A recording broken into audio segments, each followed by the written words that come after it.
Oh, to be young again, or to pretend to be young again. I'm Scott Ott with Bill Whittle and Stephen Green, and this episode of Right Angles brought to you by the members at BillWhittle.com. Gentlemen, the Washington Post brings us the story of one Emile Ratelband, and I'm not sure how you pronounce that, because he's Netherlandish, Netherlandoid, Nether regions, whatever he is. In any case, he's from that country, and he has sued to do something that I think many of us of a certain age wish we could do.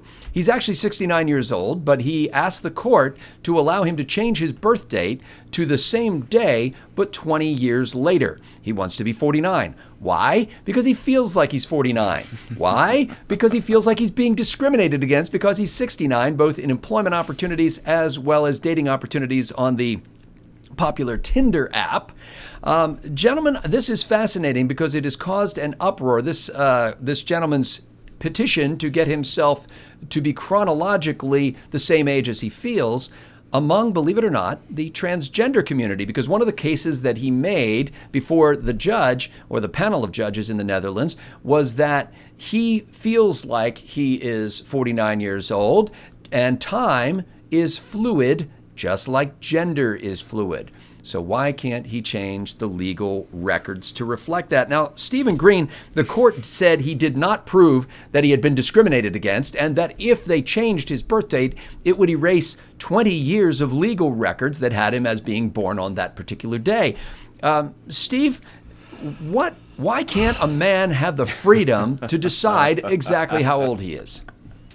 Because reality exists outside of human consciousness. That's why. It's a very simple thing. We don't get to make our own reality. Although, Scott, I hate to correct you, but I think it's important to get the nomenclature correct. People from Holland are not known as any of the silly things you listed. They're called Hollandaise. So let's get that correct from now on, please. Can I ask exactly how long is a Hollandaise? Is it a 24-hour day? It's a 25-hour day because time is fluid. I know they're from the Low Countries. I thought they were called lowlifes. That's not correct? That's right. Oh, I remember now because I read that story. They're called dykes. No. This show's gone to hell already. Listen, if I could take 20 years off, I wouldn't, because I'm 49 now. I'm the age this guy wants to be. And at 29, I was an idiot. I would not go back to 29 years old for love or money. And I wouldn't even take 10 years off my age for, a couple of reasons. Number one, my second son hadn't been born yet, and that would just kill me to not have that in my life. But mostly, if I were self-identifying as 39 years old in order to get Tinder dates, I'm pretty sure my wife would kill me. And I don't want that either. Listen, why can't we just go back to people doing what they've always done about their age and lie about it? Yeah. I'm not kidding here. Women would refer to themselves, or maybe be referred to, as being of a certain age, or just knocking a few years off. I spent a little while toying with the notion of identifying myself as a few years older than I actually am, so that people would go, "Oh, you look so good for your age."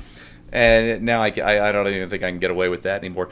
But the fact of it is, we all create identities for ourselves, that person we want to be, that person we aim to be, and maybe we fall short sometimes, but we all want to be this kind of better version of ourselves, don't we?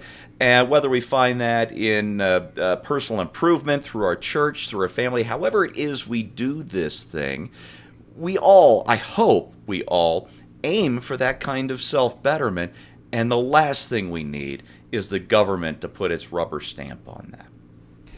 So, Bill Whittle, obviously the reason why this was in the Washington Post is not because this guy was wasting the court's time with a frivolous petition, but in fact because of what it implies for other kinds of situations, as the aforementioned transgenderism, where people say that even though I appear to have the plumbing of a man, I'm actually a woman, and I want to be recognized as such, and I want that to be retroactive. And so basically, he has kicked the hornet's nest here with what I've come to believe I heard somebody on the radio saying the other day is like, don't you get the impression now that at least 1 out of every 2 persons is transgender? Because it's such a big thing in the news. Bill, Why is this not a good analogy? Why is the case the guy was making that, time is fluid like gender is fluid? He's making a great analogy. He's making a fantastic analogy.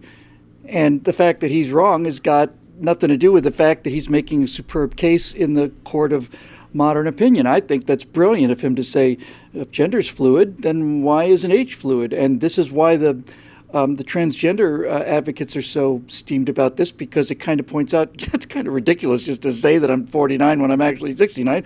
You just got to assert that you're 49. You're 69-year-old man. What's the matter with you? Have you no respect for reality? And by the way, I'm one of 99 or 128 different genders, and I demand you address me appropriately.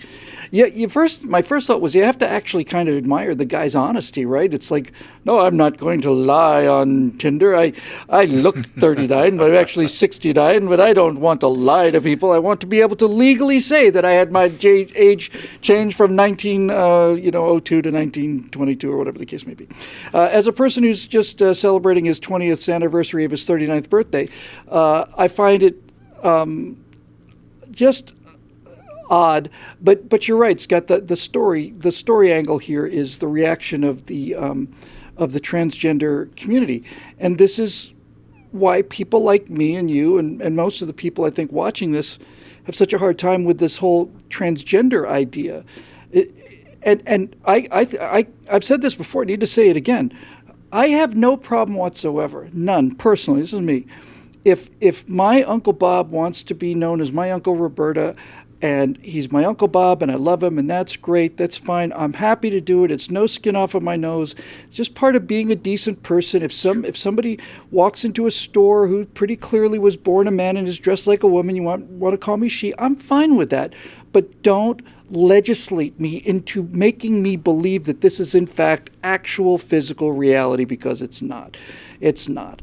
It's stuff that I'm willing to do as a courtesy, because everybody is different, and pretty much everybody deserves some respect, at least until you get to know them better.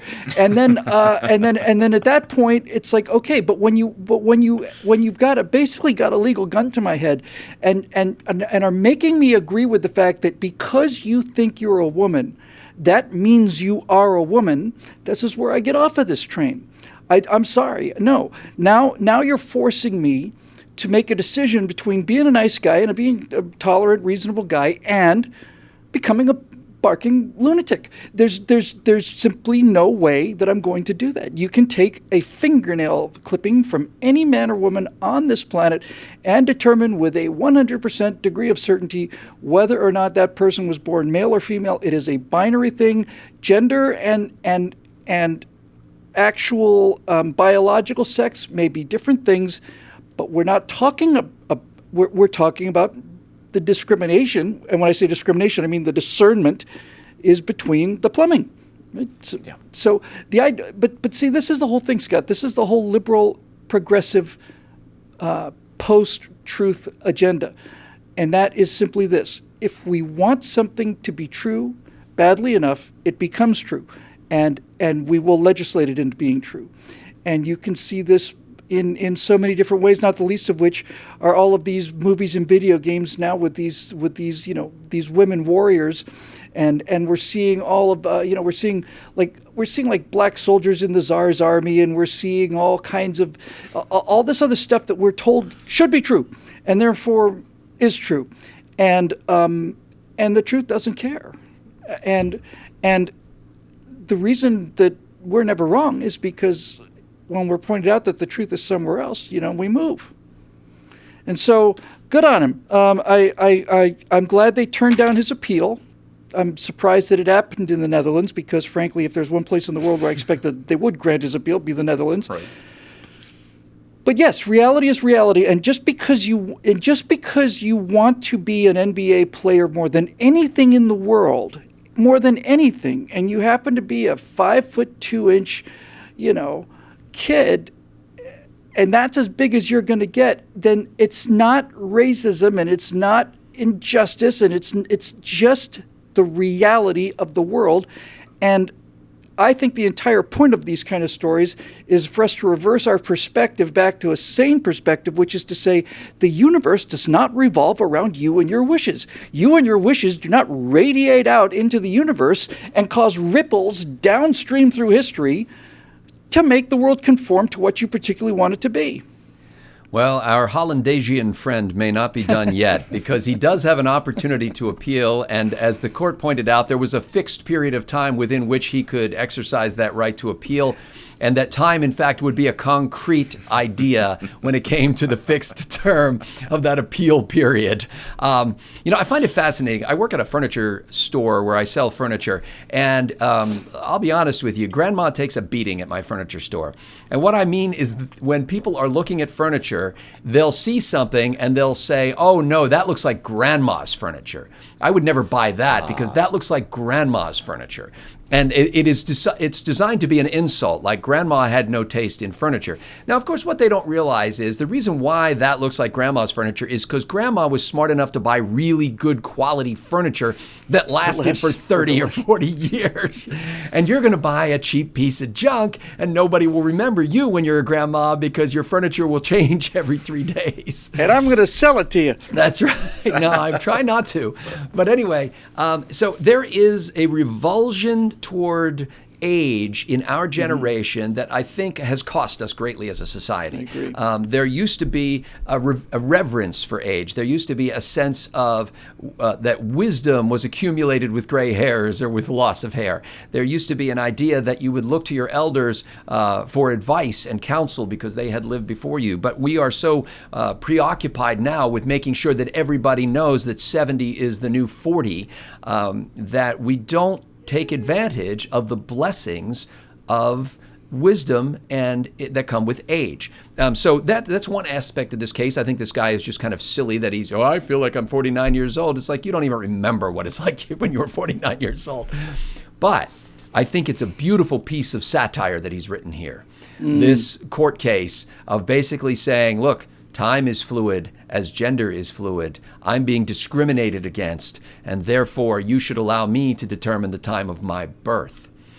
Is a fascinating bit of social commentary, and I heartily endorse that, and I hope he does appeal this case, all the way up to the chronological World Court of Age or whatever it is that determines such things. I think our friends who have come to the understanding that they are not of the gender or the sex which they were born into deserve our love. They deserve our grace. They deserve our, frankly, our empathy, because I don't think it's an altogether healthy view of yourself. And I think it reflects a struggle with something else that's going on. And we've decided rather, it's a really American way of dealing with this. I think it's rather than actually dealing with the problem, we've decided to brand it and say, this is a good thing. It's a feature, not a bug, and I'm going to sell it, baby. That's my personal view on this thing. Now, I'll treat you no different than I'll treat anybody else as a result of that. But I think that there ought to be more cases like this brought in courts to help to illustrate the absurdity of the way that this culture has bent itself and become bent. For Bill Whittle and Stephen Green, I'm Scott Ott. Thanks to the members at BillWhittle.com for making Right Angle possible.